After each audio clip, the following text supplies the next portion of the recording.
and I am just gonna share my screen with you guys and let me know if you can see. Can you see the screen right now? Yes. Yeah, okay, great. So let's get started then, and we're going to be starting with Eveline, whichever way you pronounce it. So this, as you guys know, is a short story by James Joyce. And can one of you, anyone, feel free to unmute your mics at any point and just speak if you want to. Can one of you tell me what you know about Eveline so far, the short story, and what you find, if there's anything you find confusing or what you know so far? Would someone like to say? Kinu, Deumi, Tisuri, one of you?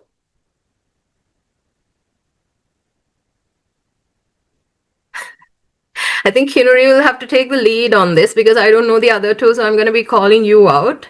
Kinuri, can you tell me what you know about Eveline so far? It's a story set in Dublin. Okay, and obviously you know the author. Do you know anything about James Joyce? Which era was this? What sort of years was he writing in, do you know? Like the 1940s. Sorry? The 1940s. 1914, yes. I think the collection of short stories that are in Dubliners, this collection called Dubliners, he wrote them, I think, somewhere from the time of 1904. So to all the way to 1914. 1914 was when they were actually published in a collection. But up until then, he had been publishing them in little, I think, newspapers, or one by one.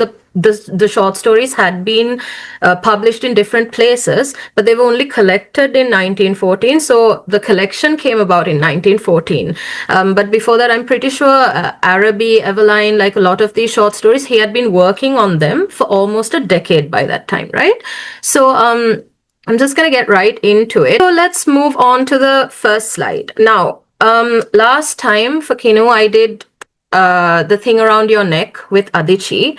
Now, this time we have a very different kind of a short story. We have a short story that is different in theme, different in style, different in narration. So we're going to enter this in a different way. Now, with Adichie, I remember that we sort of moved into the short story by looking at contrast. If you can remember, we were looking a lot at opposites and how opposites were really playing out in the story and what it looked like, right? In this particular short story, we're going to try to go into it in a little bit of a different way. We are going to go into it through the mood or the emotion. Now, as you know, a short story is composed of multiple elements, which you guys obviously have gone over a lot in your classes, and now that you're in A levels, you probably know. So what are some of the key types of elements that you get in a short story? Obviously, you get mood, or like the setting, right? You get the atmosphere, and then you get characters, obviously, because where would a story be without the characters that are going to be in it? You get plot, and then you get these little things like obviously the kind of the auditory images, the visual images, metaphors, symbols and signifiers, and all these things that are common to any work of literature. But in a short story, which is very much, in a lot of ways, it's different to a novel. In a small span of space, in a relatively short word count, you get a build-up of tension, right? So that's one of the key things when you're looking out in a short story, or when you're studying a short story. That's one of the key things you need to keep a lookout for, which is the idea of tensions, right? So we are going to start off with just taking a look at the mood that Joyce sets right here. So when we just start off, the very first lines, there are 3 lines that start the short story, and let me just read it out for you. So within this, Joyce sort of paints the opening of the character, of the setting, he sets the scene immediately. So she sat at the window, watching the evening invade the avenue. Her head was leaned against the window curtains, and in her nostrils was the odor of dusty cretonne. She was tired. Okay, three very important sentences and very important word. He ends it with, she was tired. That was our first introduction to this character. We know nothing about her. She's a nameless figure. She's a faceless figure. But the first thing he evokes is the emotion, tiredness, right? So now as we're going through this, as we go through the short story, I want you to pay close attention to the mood or the emotional atmosphere of the short story from the start. Really think about what sort of emotions does it evoke in you? What do you feel when you're reading it, right? Do you feel that you find yourself paralleling or sucked in to the mood of the main character? Now, this is going to be a little bit different to Akuna's short story, like The Thing Around Your Neck, because in that we had someone who was narrating something to us in a you form. The narration was very different, and it wasn't so moody. It was more matter of fact, if you remember, right? It was like factual sentences. This happened. This happened. This happened. But with Joyce, the form of writing is very different. The way that he invokes descriptions is very different. So really pay attention to how do you feel. Do you feel yourself kind of being moved into this story, into the main character rather, into her headspace, right? Do you feel her like being sucked into her psychological state of mind? Okay. Now, think about this. If you were in this situation, now, if you are this girl, nameless girl, who is sitting at the window watching the darkness, now outside the darkness is slowly coming in through the streets, what sort of emotions would you be feeling, right?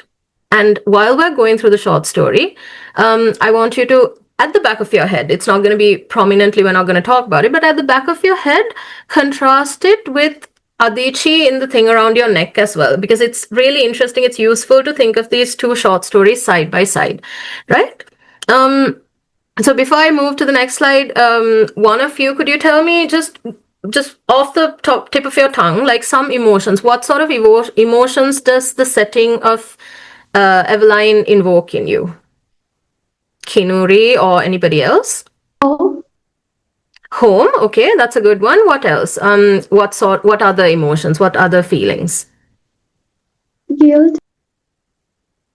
Guilt, okay. Guilt is also a strong one. Okay, that's good. So we have these different sensations of guilt, like a heaviness, right? Suffocation, like tiredness, anxiety, like there's some sort of feeling of weight. There's like a burden, a weight. And this is a very different weight to the kind of weight that we felt in The Thing Around Your Neck, which was like we did last time. It was something restraining us. It was something really that tightened a hold around us. But this is more like an emotional weight, like a guilt, a tiredness, is this feeling of what is really going on. So let's try to find out, right?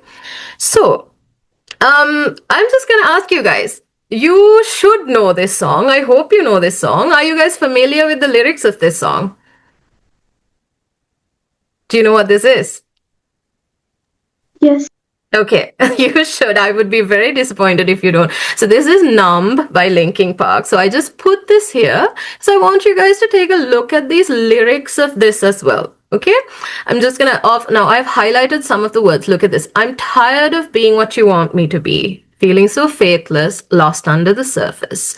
And I've become so numb. I can't feel you there. I've become so tired, so much more aware I'm becoming this.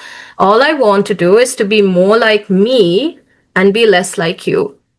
But I also know that I may end up failing too. So you guys might be thinking, like, what is the relevance of Numb? Like, what are we doing with Numb? Why is this song? What does it have to do with Eveline, right? It's very interesting because these are psychological states. I'm trying to show you how even in the early 1900s, even a girl in the early 1900s and someone who is in modern rap, hip hop, pop music, like these across the universality of the human experience, right? So think about this song as well. Whenever Eveline comes to mind, think about it with the soundtrack to Numb playing at the back of your head, and you'll have some things to think about. Keep these in mind, okay? Now, that was Numb by Linkin Park, obviously. Now, tell me, have any of you guys seen this picture before? So it's a very interesting picture. Have you seen this picture before? No. Was that a no? Okay. Okay. So if you guys haven't seen this, it's a pretty common picture that was turned into an internet meme or like some sort of it has gone around the internet quite a bit. But if you have seen it, good. If you haven't, well, look at it for the first time. Really look at what's happening there. We have a horse. We have a blue plastic chair. It's not a heavy chair. It's a very lightweight plastic chair, and the horse is tied to it. I'm going to come back to this image later. So think about it. I just want you to all process all of these things together in your head, and we'll see how they all add up together, right? Okay, moving on to the next slide. I have a bit of self-reflection for you. Think about this question. Can you recall a time when you had to make a clear decision, where there was some sort of a decision that you had to make, and you just felt stuck? You couldn't function. You felt unable to function. If anyone wants to share, you can. But if not, think about, like, does anybody have an example of a time like that, where you knew that you had to decide something, but you just felt really, really stuck? Does anyone want to share? Okay, think about it, because I know all of us would have felt this at some point in our lives, and if we haven't yet, we will feel it eventually. So think about this. When you did have a decision to make, but you just felt unable to function. Now, that brings us to the idea of paralysis. Now, this idea of paralysis is going to be very, very important in this short story and in Dubliners all, like, as a whole.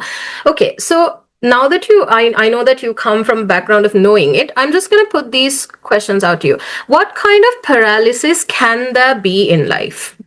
Now, a very, very clear question. You can have physical paralysis. Obviously, when you're paralyzed, you've had a stroke or something, and your body is unable to move, right? You can have emotional paralysis. What is emotional paralysis? You're just unable to feel for some reason. You're numb inside, and it's also described as a feeling of being dead inside. Yeah, if you felt it, you would know, you would be able to relate to what it is. There's also times of moral or spiritual paralysis, where there could be a time where you have a moral decision to make, or you know what you need to do, you know what needs to be done, the right thing, but you find it difficult to function, right? There could also be psychological paralysis. What is mental paralysis? How can you be paralyzed mentally? Now, this is very similar to a kind of spiritual or moral paralysis too. Just unable to make a decision, right? You're this feeling of feeling stuck and this inability to move forward. Now, think about the questions of why. Why do you think a person would be stuck? What would keep a person stuck or unable to decide or to act?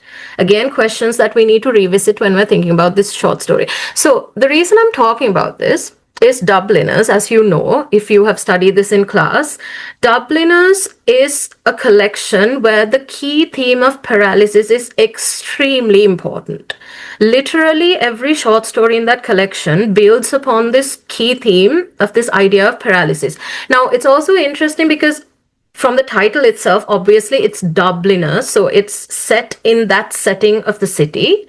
So we're looking at both the city and the characters that inhabit it, okay? And while we are proceeding in sort of making comparisons between the two, you will see that the paralysis of the city is often reflected in the characters, okay?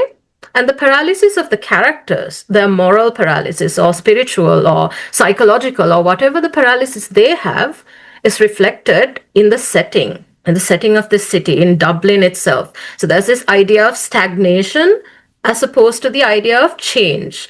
When things are supposed to be changing, instead you are stagnating, okay? Now let's see what Joyce is trying to do with all of this. Okay. Now, moving on. James Joyce, like I mentioned, has been very, very vocal and very interested in exploring this idea of paralysis in this entire short story collection.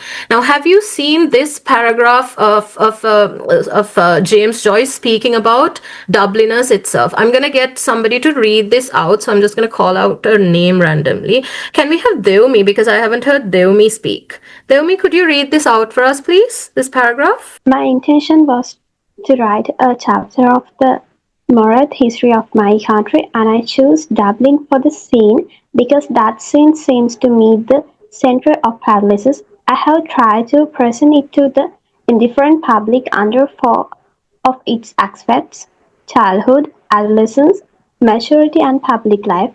The stories are arranged in this order. James Joyce. Okay, thank you. That was very good. So what I wanted to show you was this is James Joyce in his own words, right? This is James Joyce saying why he chose Dublin, why he chose the city of Dublin. Because look at this, it's very interesting. Because that scene of that city seem to me the center of paralysis. So here is a writer who is drawing from a city to which to him looks like it's very stagnating. It's a very paralyzed, stagnated kind of a center. And he is drawing on that for his characters. So all the characters in his short stories are going to mirror this state of paralysis, right? So this is kind of like how the collection is arranged. If you actually get your hands on Dubliners, please read the book. It's an amazing collection of short stories. James Joyce was one of the best short story writers in modern literature or in English literature, basically. So that collection, you will find that he has divided it into four aspects. So there's childhood, adolescence, maturity, and public life. So the story of Eveline that we are looking at, I think it falls under adolescence. It's because she's on the brink. She is no longer a child. She's 19. She's on the brink of adulthood. So she's moving into sort of like a mature life, right? And now, somebody else read this for me. What about Thisari? Could you read this one for me, please? Every night, as I gazed up at the window, I said softly to myself, the word paralysis. It had always sounded strangely in my ears, like the word gnome in the Euclid and the word simile in the but now it sounded to me like the name of some maleficent and sinful being. It filled me with fear, and yet I longed to be nearer to it and to look upon its deadly work, the sisters Dubliners. Perfect. Thank you. So look at that as well. Now, this is an excerpt that I got for you guys from one of the other short stories called The Sisters. So like I said, if you do get your hands on Dubliners in your library, or if you can find it in your school or anywhere, just read the book. And most of these short stories are actually available online. I think on Project Gutenberg and all of these have these short stories available to read. So in The Sisters, this is like the opening. Now look at this. Like again, he comes back to this idea of paralysis, right? Every night as I gazed up at the window. Now these are different characters. This is not Eveline and her world, but there's another child who is looking at the word paralysis. So in this short story, if you ever read it, it's about once you read it, you will find it's about a man who is in a physical state of paralysis. I think he's had a stroke. He's had a heart stroke or something, and his body is unable to function. So the reason I'm pulling all these out to you is to show to you how important this theme is. So it's something you really need to come back to and constantly keep in mind when you're looking at this short story. Now look, the sound of paralysis sounded to me like the name of some maleficent and sinful being. It filled me with fear, and I longed to be nearer to it and look upon its deadly work. So it sounds like it's sort of like a demon that's coming into this city and sort of taking the inhabitants, right? Now, what is all this? Where does all this come from? In order to understand the state of paralysis in Dublin at the time that Joyce was writing, we need to be able to have an idea of the background of what was really going on. Have you guys heard of the Irish potato famine of 1845? How many of you have heard of this? Have you heard of it? Kinuri, have you heard of the Irish famine? No. You haven't heard of? Oh my goodness. Okay. So let me enlighten you a little bit. This is very important for you to understand the setting of the short story and why things are stagnating the way that they are. Okay. So when you have the time, look up into, you can find these YouTube videos on YouTube. You can find little sort of snippets of this. But the Irish potato famine of 1845 to 1852 or 56, I think 52, is known as the Great Hunger or the Blight. Okay, this was a time when the main the main harvest in Ireland was potatoes. They used to grow and cultivate potatoes a lot. It was their main crop. It was their main food. It was what all the people usually. It's like their staple diet, sort of like what rice is for us, right, in Sri Lanka. There was a time when a very bad infestation hit all of these potato crops in Ireland, and the crops were devastated, and the people literally had nothing to eat. So people were dying. They were dying of starvation. There was no food. There was nothing for them to. They couldn't sustain. And they at the time, Ireland. I hope you guys know that Ireland was a colony of the British Empire. So similarly to how we, like Sri Lanka, India, how we were colonized by the British, Ireland was also a British colony. So Ireland reached out to Britain, to England for help and asked them to send provisions or to help them. But in a very sad chapter of Irish history, Britain actually refused to, not refuse, but they were very reluctant to take action. They didn't take the action that was needed.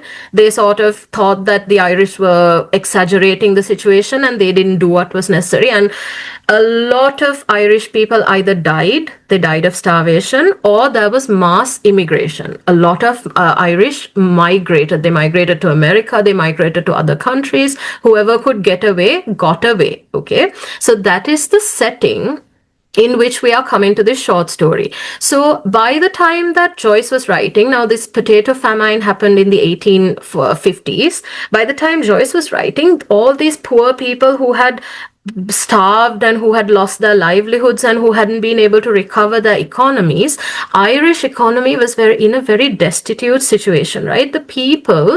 Sometimes people they didn't have a way to live. They didn't have incomes, and have you heard of workhouses? I'm sure if you've studied English history, even in England, there used to be places called workhouses where the really, really poor people go, the absolutely marginalized people of society. So Dublin was full of workhouses. People couldn't fend for themselves. They couldn't feed their children.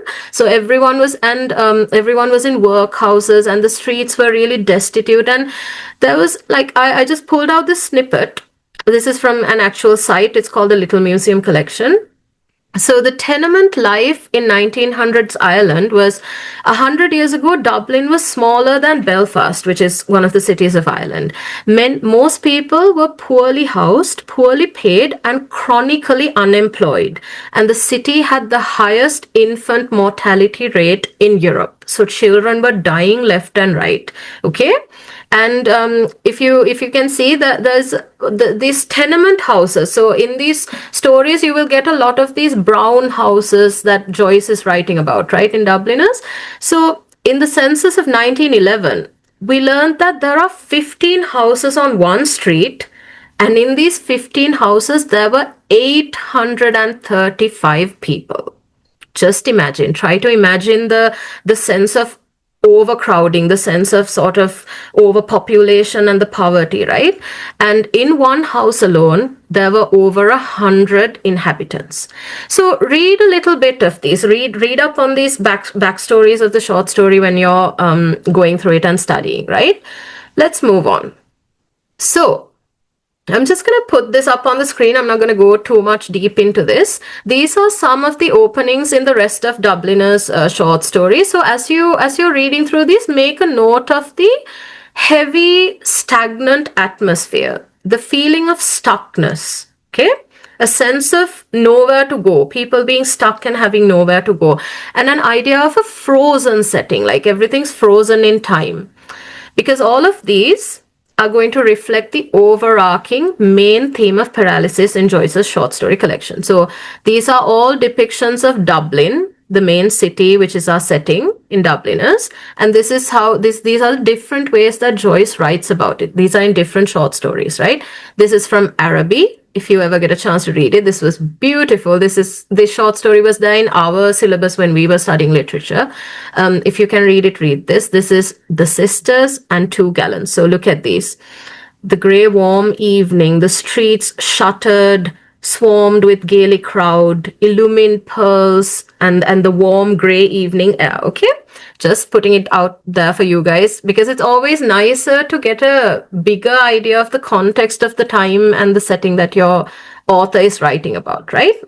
Okay, moving on. We're going to talk a bit about setting precisely in Eveline. Okay, now have you heard of the term world building? When you think about setting in a short story, in a novel, in a short story, even in a poem sometimes, there is the idea of world building. It's how the author builds up the world that they are describing through the little characters, through the little details, the little descriptions. Now let's look how Joyce builds up the world in Eveline's sort of short story, right? While she's sitting at the window, she's listening to footsteps clacking along the concrete pavement and afterwards crunching on the cinder path before the new red houses. Can you hear the auditory images? So while we're going through the short story, listen for yourself and sort of listen to the way that language moves, right? Clacking along the concrete pavement and afterwards crunching on the cinder path. You can hear the auditory noises of the footsteps of the man, right? Then he talks about Eveline kind of looking at a field, at a space, a lot which used to be a field where they used to play as children. And then a man from Belfast bought the field and built houses in it. Not like their little brown houses, but bright brick houses with shining roofs.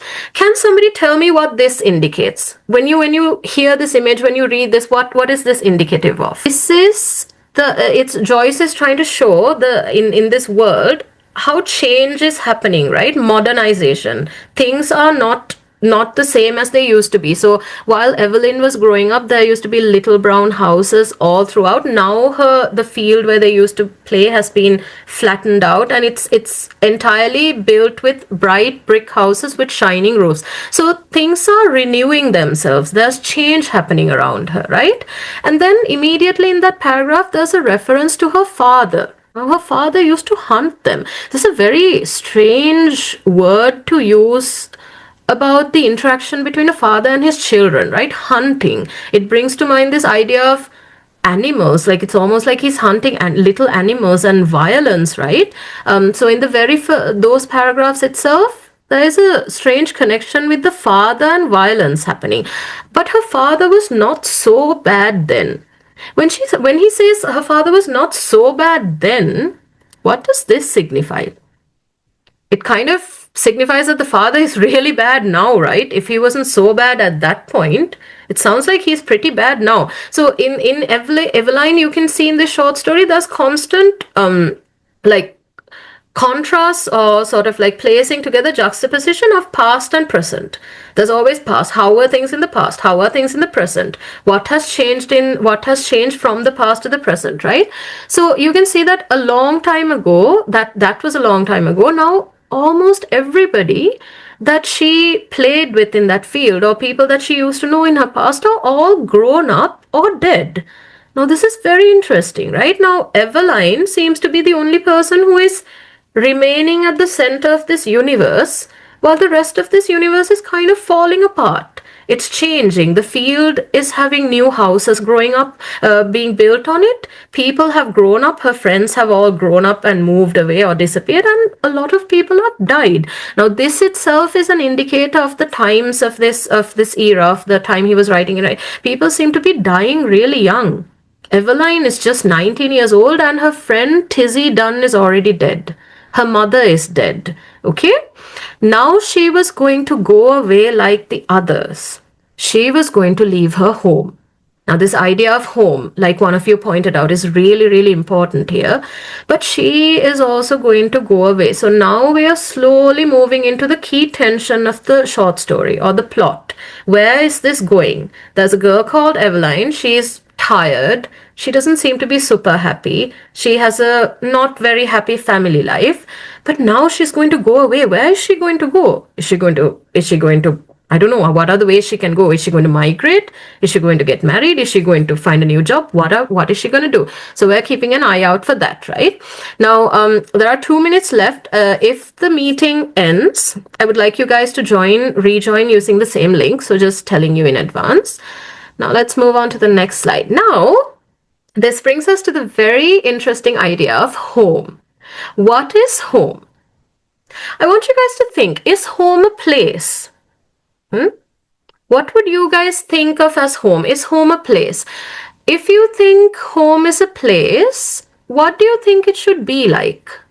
Okay? What do you think of when you think of the word home? What words come to your mind when you think of it? Okay, I'd like the three of you to unmute your mics and just pop out some words that come to your mind when you think of the idea of home. Just off the tip of your tongue. Kinri, Thisuri, Deomi? Comfort. Comfort, okay, good. Thisuri? A place with memories. Okay, good. And Deomi? Shelter. Shelter, very good. Okay, what else? I'm going to get 3 more from you guys. Kinri again, let's go. Safety. Safety. Deomi this time? Familiarity. Familiarity, good. Thisuri? Personal. Okay, excellent. So now we have a few words. Now, you guys mentioned most of these. So when you think of home, what would come to your mind? Comfort, safety, convenience, familiarity, family, reliability, right? Food, warmth, shelter, protection, stability. Now, that's what would define a home. Now, I want you guys to think about, does Evelyn's home have these? Does she have these things that we thought if home is a place, what should be defined in a home? Does she have safety? Does she have warmth? Does she have her loved ones, her family, comfort? Think about that for a minute, okay? Then, if place is not a home, if home is not a place, could home be a feeling? Do you think home could be a feeling? Home as a place? If home isn't a place, could it be a feeling? Is there a chance that home could be a feeling? Now, if so, remember before in the slides, we were talking about mood and emotions. We were talking about how important emotions are in this short story, right? So, if so, what kind of feelings does home evoke for Eveline? Let's think now. Earlier we thought about home and what it means to you.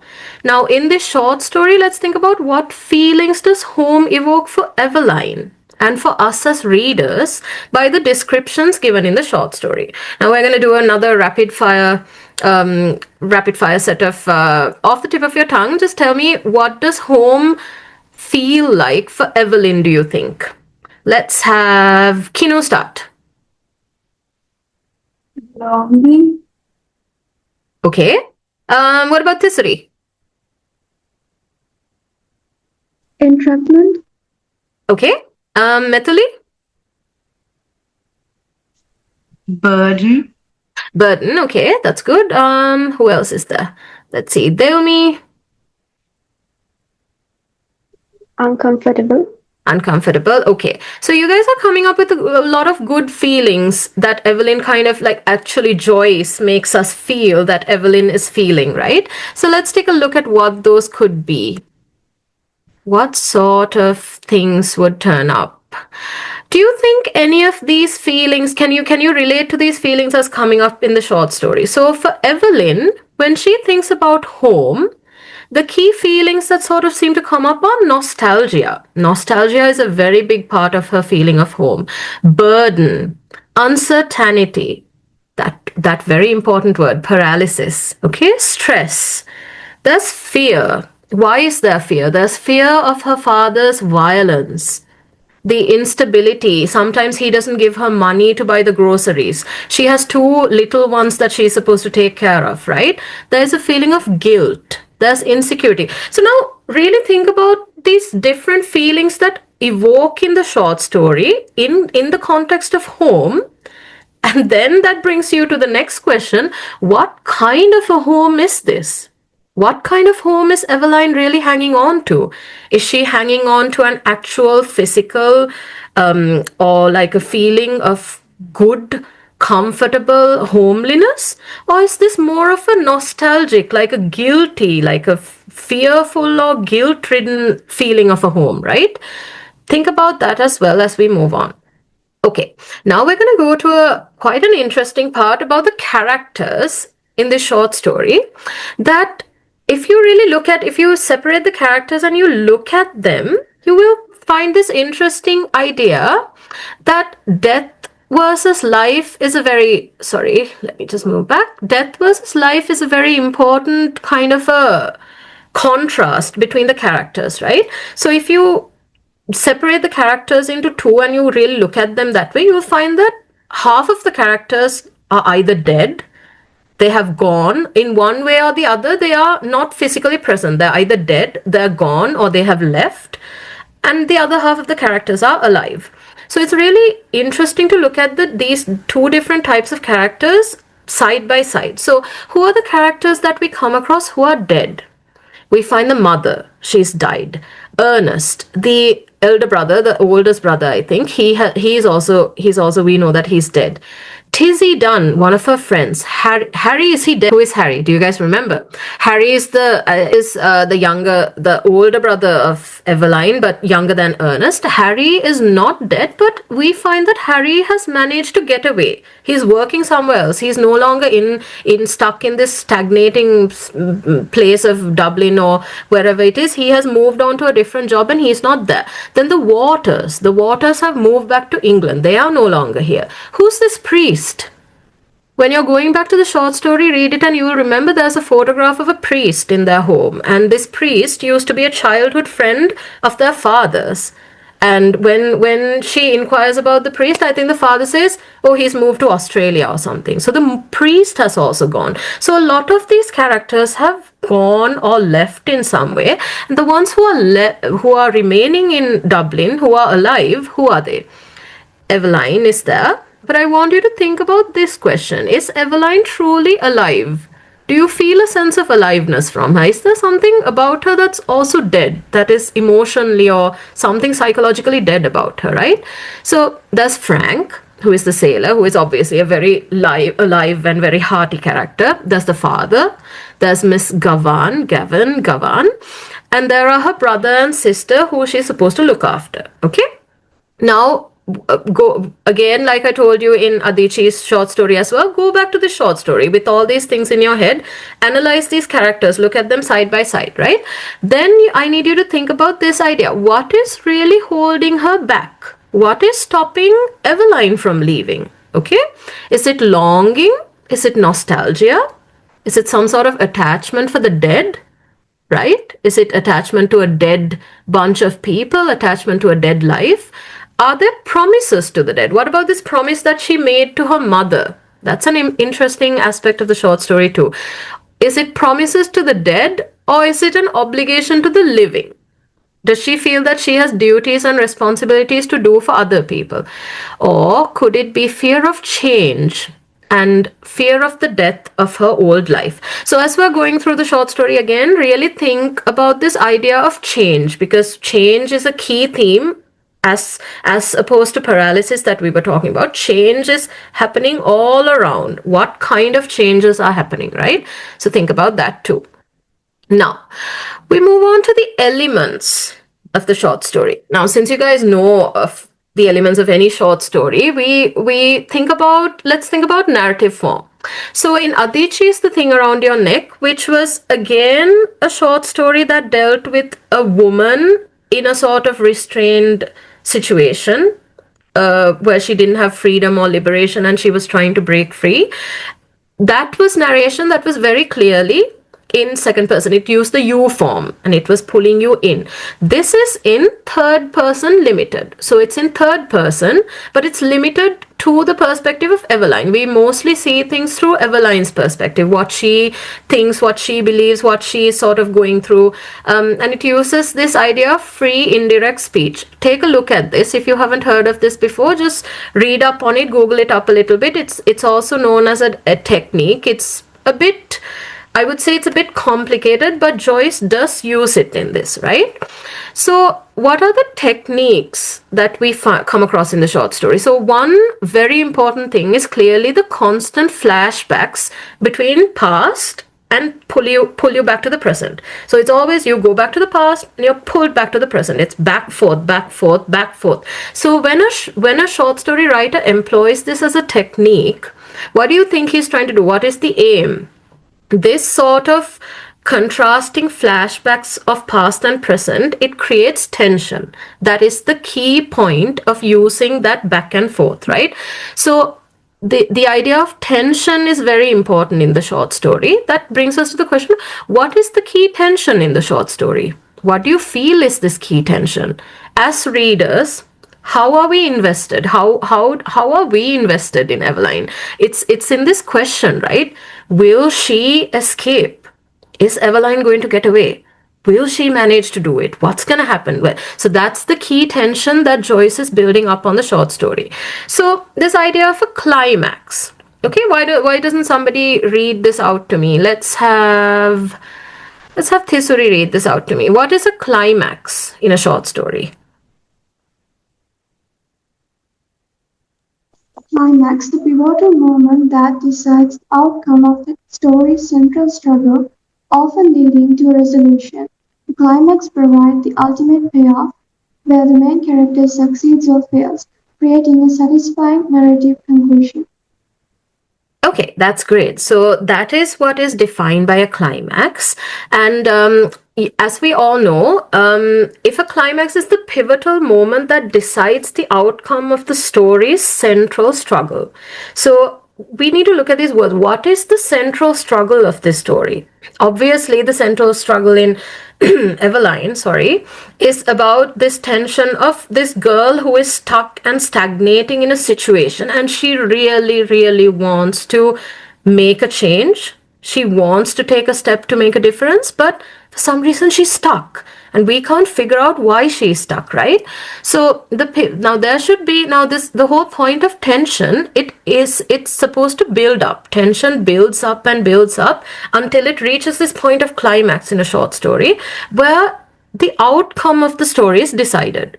It usually leads to a resolution. So the resolution will be the character will do one thing or another. It could be a good ending. It could be a bad ending. It could be the right decision. It could be the wrong decision. We don't know. But the climax provides the ultimate payoff where the main character usually either succeeds or fails. And depending on how this happens, it creates a satisfying narrative conclusion. So the short story is like an arc.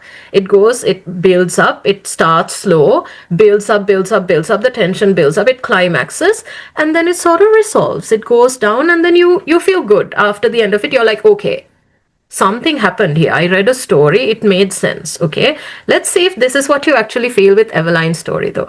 Okay, before I move on to this, have you heard of this idea of vignettes? Have you come across the idea of vignettes? So in Dubliners, vignettes are sort of like little portrayals of lives. They don't have to be super important stories. They don't have to be very grand lives, but it's sort of like small cinematic little photographs, like little sort of like you have a little lens to look into people's lives and portrayals of what their lives are like, right? So I just put that word out there because that's something important for you guys to think about in terms of this short story too.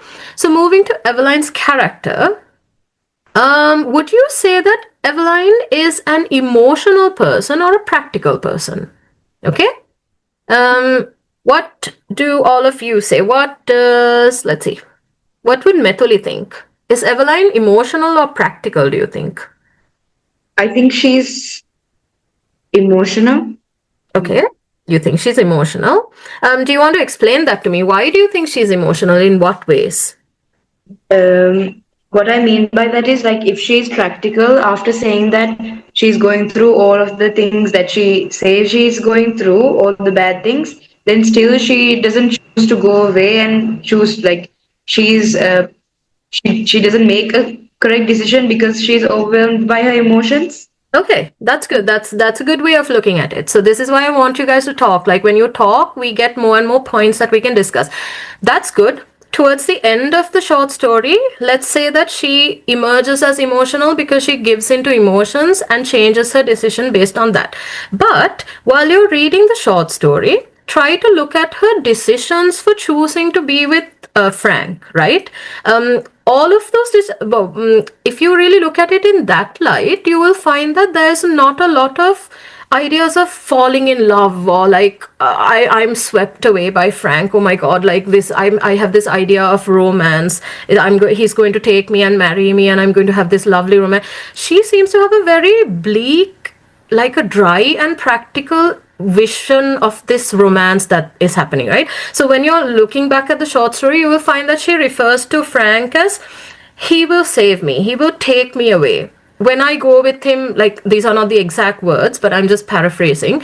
She says things like, he will give me a home. I will be a married person and people will respect me. I will. So she's kind of looking at the social aspects of it in terms of an escape. So if you really look at it, it doesn't, if you look at Eveline's character leading up to the moment of her escape, it kind of feels that she's less of like a cheesy little schoolgirl who's in love with her first romantic partner, and it comes across as a more sort of weary, calculated decision, like practically, how do I escape? My life right now is stagnant. It's abusive. I'm living in an abusive home. How can I get out of this? So there is an element of practicality to Eveline. So it's very interesting. So Methuli thinks that she has, and rightly thinks that she has this emotional aspect to her, but also there is this practical side to her, which kind of looks at what needs to be done, right? And when you think about the idea of emotionalness, also think about the idea of paralysis and numbness. Is she emotionally alive? Do you sense, up until the end of the short story, do you kind of sense that Eveline, is there something dead inside her? It's almost like she doesn't seem to show feeling, right? It's all just narrating what's going on, but not a very lot of feelings involved. So think about all of these things and think about what needs to be there in order for a protagonist to be a hero or a heroine. So the protagonist of any story, for them to be a hero or a heroine, what sort of characteristics do they need to have? And keep in mind this question, does Eveline emerge a heroine here? Okay. Some of you can say yes. Some of you can say no. The majority of us would be like, okay, she failed. She was supposed to do something. She was about to make the great escape and change her life. She didn't do it. So is she a failed heroine? Was the whole journey a failure? But really keep in mind this idea of moral ambiguity. Okay, sometimes things are not black and white. They're not as simple as right versus wrong. It's not black versus right. It can be gray. There is a gray area, and that's where the ambiguity comes in. So keep in mind this idea of moral ambiguity of her choices, right? Okay, now let's take a look at the character of the sailor. Okay, now of all the people that Eveline could have fallen in love with, she chooses as her partner a sailor. Okay, what are the implications of this being a sailor? This male character, the male romantic character being a sailor. What does sailor symbolize to Eveline? First of all, when we think of the idea of the sailor, now you will find that in the short story, the father is very disparaging of this guy, right? He doesn't really know him or get to know him, but he straight up says, I know those sailor chaps. I know those types. I know what sailors are like. So what is the sort of underlying reference here? So sailors, especially back in the day when there was a lot of movement in ships and people were voyaging and traveling, sailors have had this reputation of, they have generally a bad reputation. So they're known as not being reliable. They're not respectable.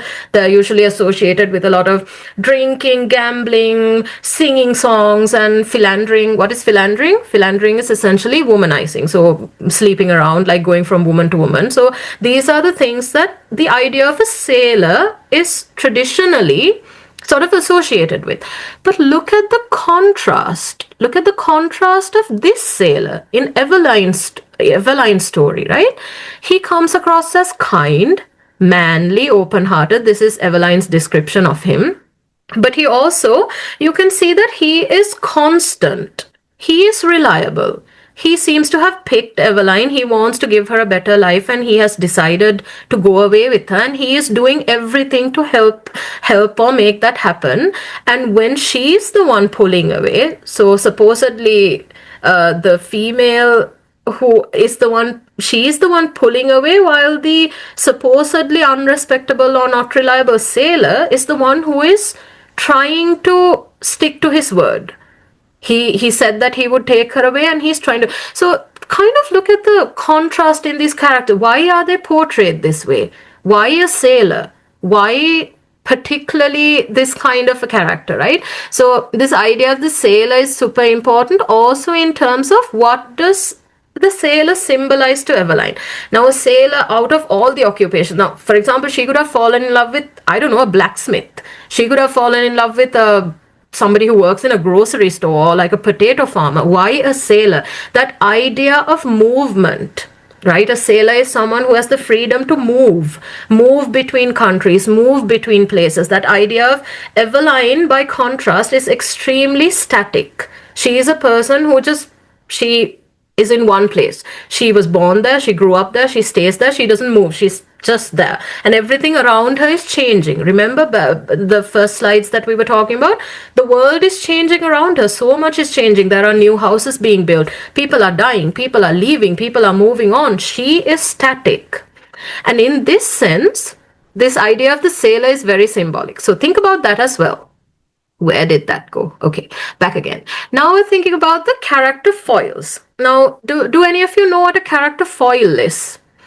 Could somebody tell me? I think Kinuri hasn't spoken in a while. Kinuri, what is a character foil in a short story or a work of literature? Yes. Okay, what is a character foil? Do you know what it is? Not really. No? Okay. Does anybody know? If anyone knows, could you unmute and let me know? If not, I can explain. No? Okay, I'm presuming that nobody knows. So a character foil is a character, is usually a minor character that is placed in a short story or a novel, mostly for the purpose of contrasting with the main character, with the protagonist. So there is like a sort of like, think of it as a supporting actor. So there's the main actor, the lead actor or actress, and then there is a supporting character. And this supporting character's whole purpose is kind of to contrast and to show this main character side by side. So a character foil is one or two of the main characters that are placed in the short story to show a contrast or a difference to the protagonist. Okay, so these two, the mother and the brother named Harry, because one of the other brothers, Ernest, I think Ernest is dead, so there's no point talking about him, but the one living brother, Harry, and mother are two very interesting character foils to this Eveline's character.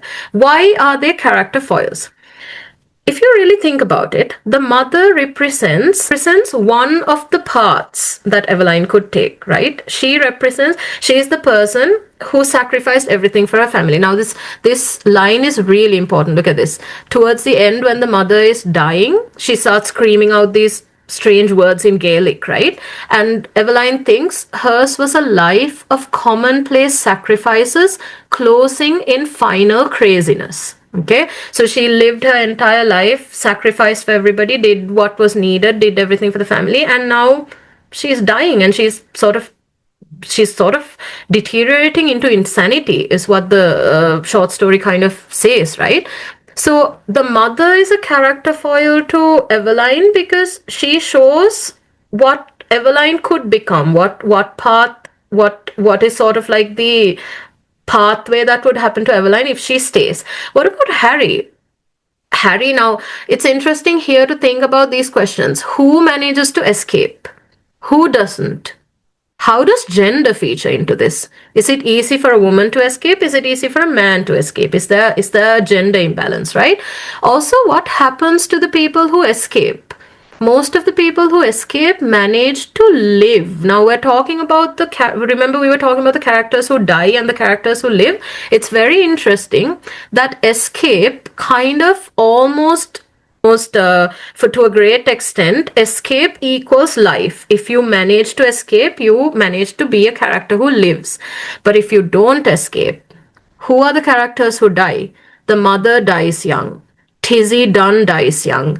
Ernest dies young. Okay, so for some reason, this idea of remaining in Dublin is equivalent with death. Okay, now what about the brother Harry?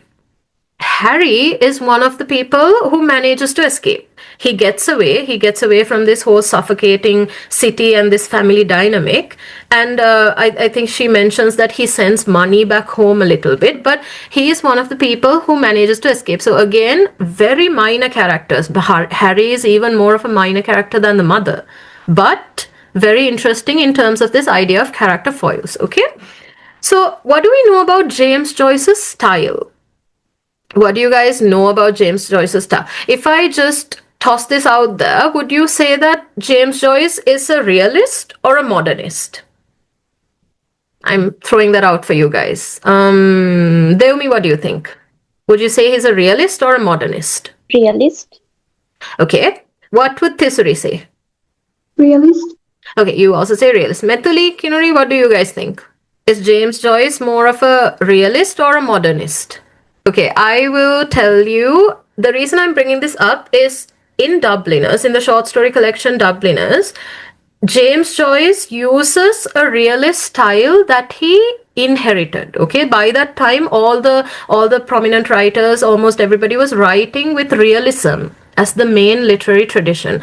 So the kind of writing that you get in Dubliners is close to realism. It is depictions of everyday life. It's very small people's lives, no grand narratives. It's just normal everyday lives depicted with in the realist tradition. But James Joyce, interestingly, is known for being a very modernist writer. So later on in maybe even if you have the time now or later on in life, you will, if you can read the rest of James Joyce's work, he moves on to write books like Ulysses. He writes something called Finnegan's Wake, and you will find that they are extremely experimental, almost bizarre, very unrealistic, like very strange works. He inserts a lot of, he breaks down language, he does all these weird experimentation, so he becomes a modernist writer.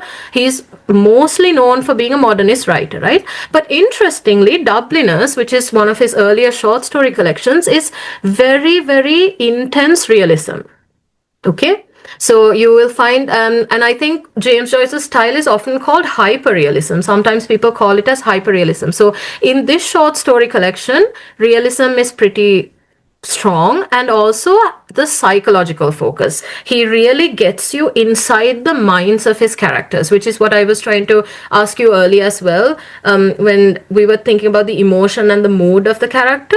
How far do you feel yourself sort of sucked in? So James Joyce is known for his psychological focus. So you've heard of the stream of consciousness technique, right? So stream of consciousness is generally the technique of writing, which I think it was actually Joyce who invented it, where you get inside the head of the character and you just keep going with their thoughts, whatever they're thinking, it just keeps going like that. Okay, so that is also one of the elements that Joyce uses. So here are some questions for reflection for you guys. I don't know if any of you or all of you or most of you managed to look at the Adichie video as well. But when we were discussing Adichie, now again, like I was saying, there was a woman who was restricted or who was sort of suffocating in certain ways. When you compare and contrast the two together, which story drew you in more? Think about why. I'm just going to throw it out there for you guys. Out of the two stories, which story did draw you in? Which female character did you relate to more? Which felt more realistic? Kinori, what did you feel? Adichie's story or Joyce's Eveline? Eveline. Eveline felt more relatable. Okay, what about for Tisuri? Eveline. Okay, and Deomi and Methuli? Same, Eveline. Okay. Methuli? For me, Adichie, yeah. I felt more related to Adichie. You felt related to Adichie. Okay, that's interesting. So think about why. The whole point of literature is there's no right or wrong, there's no black or white answer. It's a personal response. If you have a personal response to something, That's not either right or wrong, but really think about why. What in me is reacting to this? Why do I feel I can relate more to Eveline? Is there something in me that is stuck? Or if I feel I can relate more to Akuna, do I feel restricted? What is restricting me? Is there something around my neck that is holding me back? So these are the little questions that you can think to kind of get yourself pondering more, right? So think about, was it the character portrayal, the narrative style, the techniques or the themes or the settings? Now, just a little activity for you guys to think about. Try to imagine or rewrite Eveline as written in second person narrative form. How would this change the story? Remember in Adichit, everything is about you. You were this, you were that, you migrated to America, you. What would happen if Eveline was written that way? Now, just let's try to rewrite that first paragraph and think, you sat at the window watching the evening invade the avenue. Your head was leaned against the window curtains, and in your nostrils, I forgot to edit out that part, in your nostrils was the color of dusty cretonne. You were tired. Okay? These are things for you to think about in terms of choices. Why does the author choose to use a particular form of narration when they are trying to hit their point or get their point across? Okay, so again, I asked you this question: which character do you relate to more or sympathize with? Why? Do you think there was a heroine in either? That's a very interesting question for you to think about. Now, these are both two short stories that kind of deal with the idea of female emancipation or liberating yourself in one way or the other. Does one woman manage to liberate herself as opposed to the other? What kinds of liberations are these? What are the costs of these liberations? What is the cost of freedom? Okay? Does one achieve freedom? Does the other not achieve freedom? Is freedom as black and white as we think? Can you be free in one way but sort of bound or caged in another, right? So those are things that you can also think about. Have you heard of this word epiphany? I'm sure you have. If you've studied Joyce, you definitely should have heard the word epiphany. So I think, again, James Joyce was the one who coined this term. The idea of epiphany is the moment of realization. You come to a realization about yourself, about either your limitations in the world or your possibilities or your limitations. Who am I? Like, am I a person who can do this? Am I a person who can't do this? And I think this is really important in terms of the idea of Eveline, even though we look at her as sort of like a failed, even if we do look at her as a failed heroine, she does have, I feel like she comes to that moment of epiphany by herself where she realizes that this is not me. I can't go ahead with this. I can't do it. And the reasons are unknown. The reasons could be multifarious. There could be different reasons. It could be either guilt, it could be because of responsibility, it could be because of nostalgia. We don't know. But for some reason, she has that moment of epiphany where this is not me. I can't make this escape. I can't do this, right? So in Dubliners, it's really important because James Joyce has this beautiful way of making sure that all of his little short stories, all of his characters have this moment of epiphany somehow, right? Somewhere in there. So there is also this. Okay, so I put down a couple of questions just for you to think about. What do you think of the ending of Eveline? Did you feel satisfied? Now, we were talking about the idea of a climax and a satisfactory resolution, right? Like a kind of like a resolution that leaves you feeling sad. Did you feel satisfied at the end of this? There's this sense of something lost, right? You feel like, what just happened? Like all of this build up, all of this, like what was this? This brings us again to that theme of paralysis. That idea of you are this close to doing something, you know it's what you should do, you know it's what you would like to do, but you can't do it. Why do you think? Which brings us again back to Chester Bennington and Linkin Park's song, I've become so numb. I'm numb. And you know that you're numb. So that self-realization is really important. And Eveline, even though she existed 100, 200 years ago, she is also at that psychological state. I can't move. I am numb. And she's aware of it. She comes to that epiphany, right?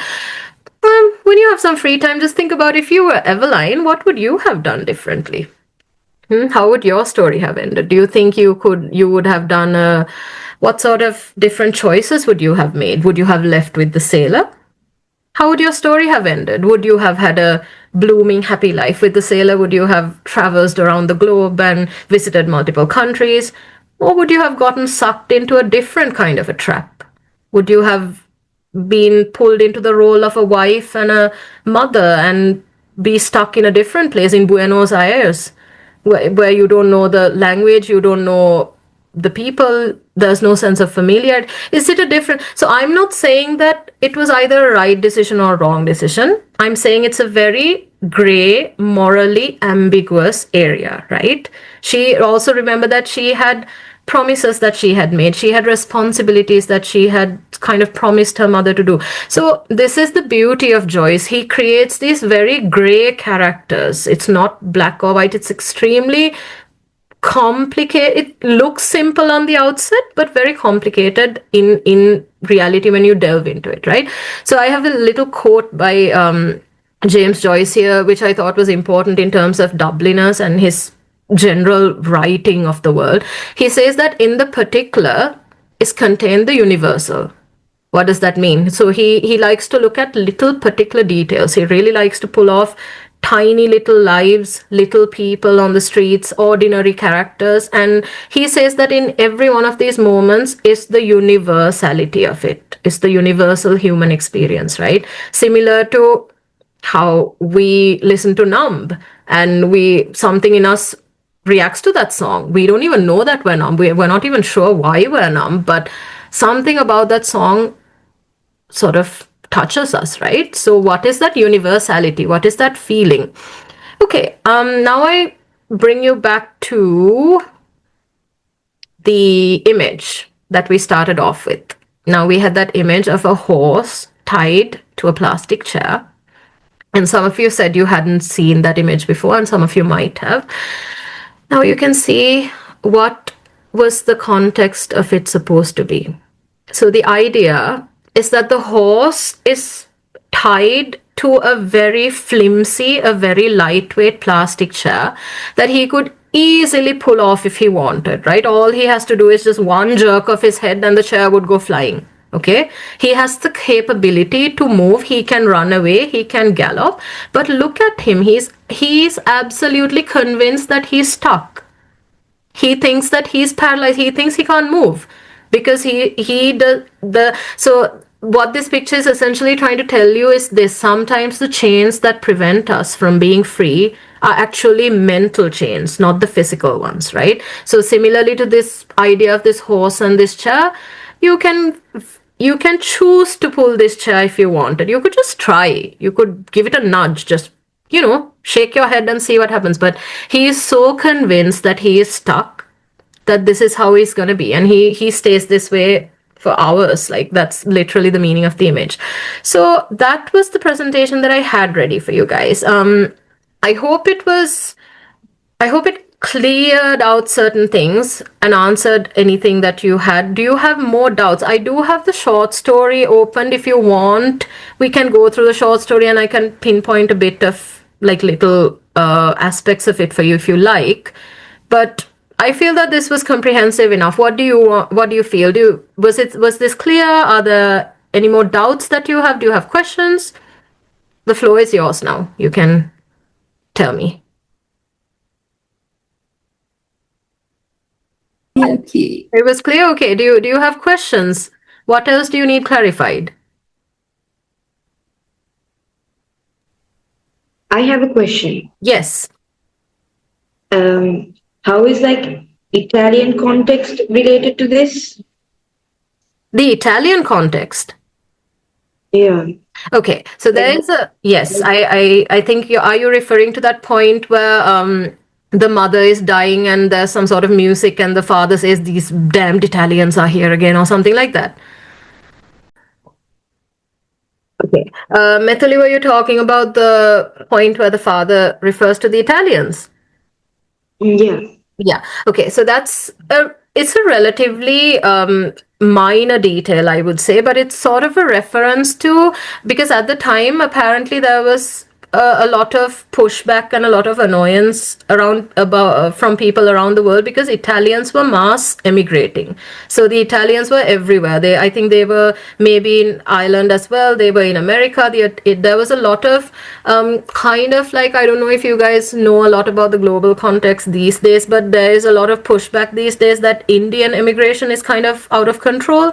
And there's a lot of influx of Indian immigrants. So similar to that, I think back in the day there was this a lot of Italians sort of moving around. So I would say that that detail is probably less very thematically or symbolically important. It's more of an idea of the context, of the setting of the time, what was going on, the social changes that were happening, like the kind of revolutionary changes that were happening in the society of Ireland at the time, right?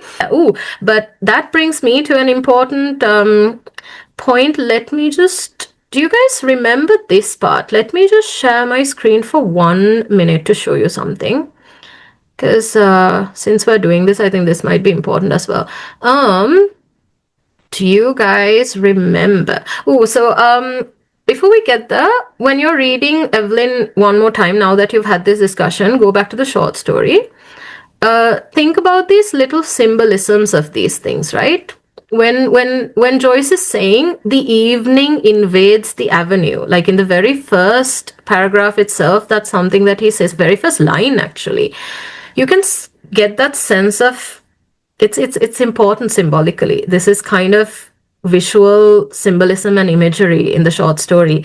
It's I would say it's an image of paralysis kind of seeping in, like that over the light of day, and over that there's this darkness that's invading, right? So these are really important points to, like, word by word, just look at the short story. And also, I've noted here that there's a lot of repetition going on. If you can see, it kind of pulls you into the setting and the psychological state of Eveline.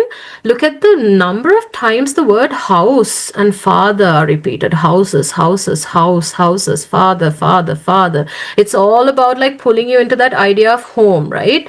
So yeah, just these little things I've highlighted. But what I wanted to pull up was, yeah, Harry was in the church decorating business. Oh, yeah. See, Harry has also somehow managed to leave Dublin. He was in the church decorating business, was nearly always down somewhere in the country. So he's in Ireland, but definitely not in Dublin. He's going around and doing church renovations. I know these sailor chaps. This is what I was talking about. Can you notice like this very pretty little detail? This is the beauty of Joyce. This is the amazing ways in which he's a master short story writer, right? See that idea of the darkness that's set in the first line, right? That darkness that was evening set in the avenue. Now we have a repetition of that again. Look at that. The evening deepened in the avenue. So that sense of paralysis is sort of getting even more darker, right? And in contrast to that, look at this play of light and dark. While the darkness is gathering, the white of two letters in her lap grew indistinct. Okay, so while the blackness and the darkness is seeping in, this shows you how practical Eveline has been. She has even written two letters. So she has come this close to carrying out her decision. She's even written letters, one to Harry, one to her father, explaining this is the situation. I'm leaving. I can't take this anymore. I'm going. Okay. So she has taken these steps to move, which makes it even more tragic when you come to that moment where she actually doesn't have that power to move, right? Okay. Sorry, I couldn't ask you guys. You can see my screen, right? Yes, sir. Okay, perfect. Okay, we were talking about the Italians. Now, see, this idea of she remembered her father strutting back into the sick room saying, "These damned Italians coming over here. Like, they're just coming and coming in mass migrations. Like, what's wrong with these people, right?" So, as she mused, the pitiful vision of her mother's life laid its spell on the very quick of her being. That life of commonplace sacrifices closing in final craziness. So that idea of insanity, right? And do you guys know what this means? She trembled as she heard again her mother's voice, and she, in the mother, in the peaks of her insanity, at the moment where she is about to die, she starts saying this strange, it's almost like nonsensical. She says, Deravan Saron, Deravan Saron. Do you know what this means? I want you guys to answer. In your short story discussions in your classes at school, have you spoken about what this phrase means? No, I have no idea. Okay, what about Methuli? That was a Thisuri, right? Where is Thisuri? Has she left? Okay, I can see her. What about you guys? The end of pleasure and pain. Okay. What about Kinuri or Methuli? Do you have an idea what this phrase is supposed to mean? Methuli, can you describe what the phrase was? The end of pleasure is pain. The end of pleasure is pain. Okay, so that is pretty accurate. It's been translated in different ways, but the interesting thing here is, I don't know if you guys were aware of this. This is actually nonsense. Like, it's not proper. It's not either Gaelic or Irish. It's not, apparently, now this is what I came across when I was reading, apparently it's kind of like gibberish, but apparently it's a sort of nonsensical phrase that which kind of signifies to the mother's insanity as well, but it is supposed to be that idea of this mysterious nonsensical phrase that says, typically interpreted as the end of pleasure is pain, or the end of song is raving madness. Now, that's a very strange thing for a dying woman to start screaming, right? And apparently not in a proper cohesive grammatical structure, not in a proper language. Like, she's just saying some weird gibberish, right? But it comes across as a haunting warning. Now, why does because this kind of becomes like a mantra that is playing at the back of this girl's head this entire time while she's trying to make the decision. Like, what? I mean, just imagine if you were about to make a really serious decision about your life, and you had a mother or a father, parent, who had drilled into your head something like, the end of pleasure is going to be pain. Things are going to be pleasurable, but you are going to have pain in the end. Like, that's a very scary thing to have it at the back of your mind, right? So it's interesting. I've always wondered, why did Joyce choose to use this sort of, like, why couldn't he have written a proper phrase in proper Irish or proper Gaelic? Think about that as well. And then look, the moment she thinks about her mother, that insistence of that need for change suddenly becomes really, really strong. She stands up. She just jumps up to her feet in a sudden impulse of terror. Escape. She must escape. She must escape. She has to get out. Frank would save her. He would give her life, perhaps love too. Now, this is again where I spoke of that idea of practicality, right? So she has no grand illusions about this. She doesn't think, oh my God, he's going to take me off and give me like I don't know, the best life ever. She thinks he would give her some sort of a life, perhaps love too, maybe love. So this is interesting because this kind of signifies to us that maybe this girl isn't in love with the guy herself, right? There's a bit of ambiguity here. Why, perhaps? If she knew this was her lover, why is she confused about this, right? So again, that repetition, he would save her. Okay, so all these things are really interesting. I'm not going to go too much into detail about that. Why is my screen not moving? Okay, for some reason, this is not, I think this is stuck. So I think we've covered the short story. Is there any other aspects that you find confusing or need clarification? Obviously, the ending is really, really important. I was trying to scroll down to the ending, but my screen seems stuck for some reason. So revisit the ending on your own time. And but apart from that, is there anything else that you guys want clarified? Anything that comes across as confusing or you want more details about? I'm so sorry if I'm dragging the class and disturbing, but I have like exactly two more questions. Yeah, that's all right. Completely fine. In the short story, like there's a place that they talk. I don't know if this was like discussed previously because I joined late, Mm-hmm. but there's a place that they talk about religion, as Margaret Mary Allocan, all that about the yellowish picture and the stuff. Okay. How does that relate to the story? Okay. The question is like, what could be the most special or like the remarkable feature of this short story? Like, if we have to choose one, what could be the most what could be the one that stands out the most? Remarkable feature. Okay, let's get back to that second question in a bit. But for the first one, I can't, for some annoying reason, I can't scroll up my short story, but I know what you're referring to. I do remember the picture of the priest. I can't remember this Mother Mary, like what you referred to, but definitely if there are symbols of Mary or like of religion, if there are, those are all indicators of the social context and of, because Ireland, if you know, it was an extremely religious and Catholicized country. So part of the apart from it being the under the British Empire and part of Britain's colony, Ireland is something that is, Ireland is a country and a nation that is known for their devoutness. They're very Catholicized.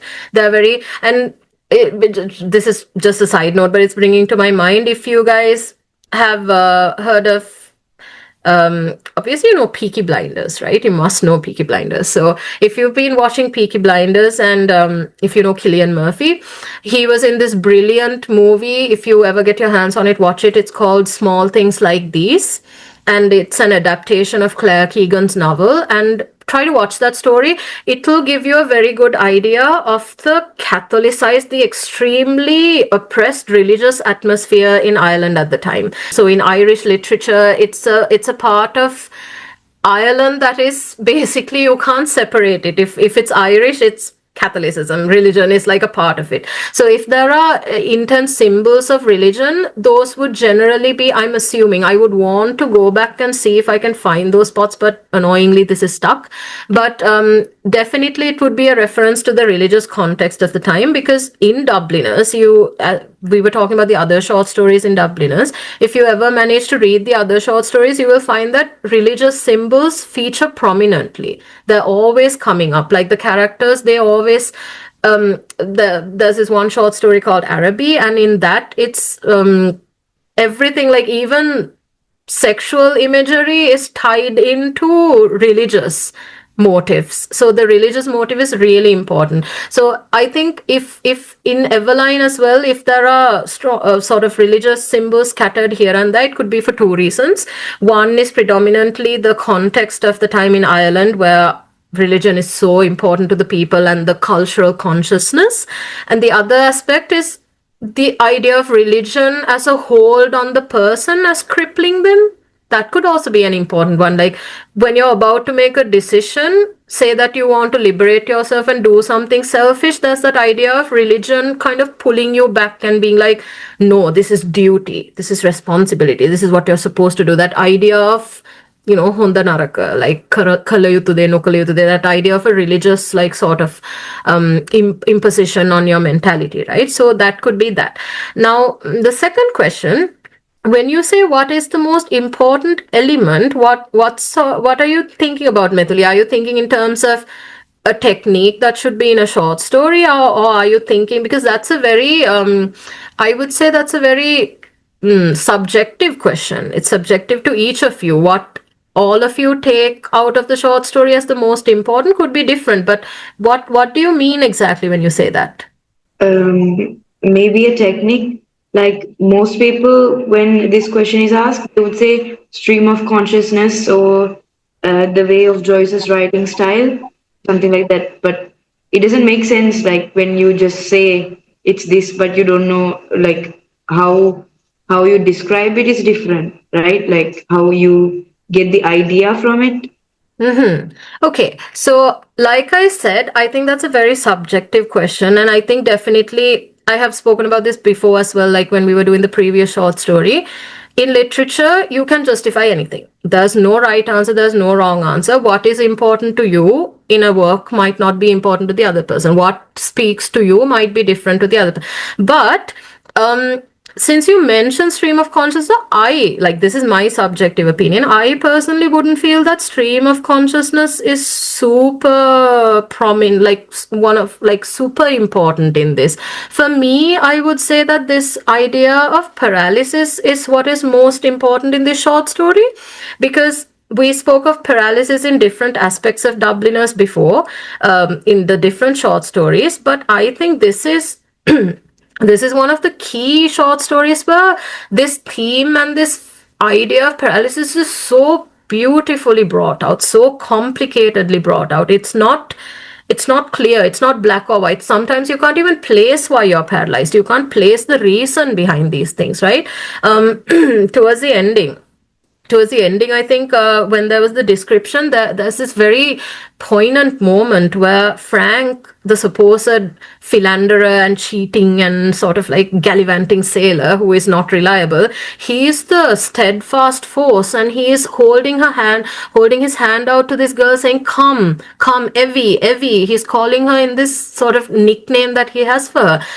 And she turns and looks at him, and her face is just blank. It's like an animal. It's described as an animal.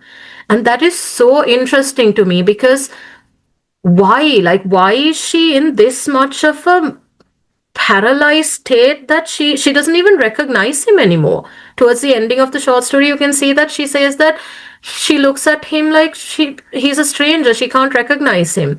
And that idea of an animal is really interesting again, because it brings us back to remember we were speaking at the start of the short story where the father is hunting them.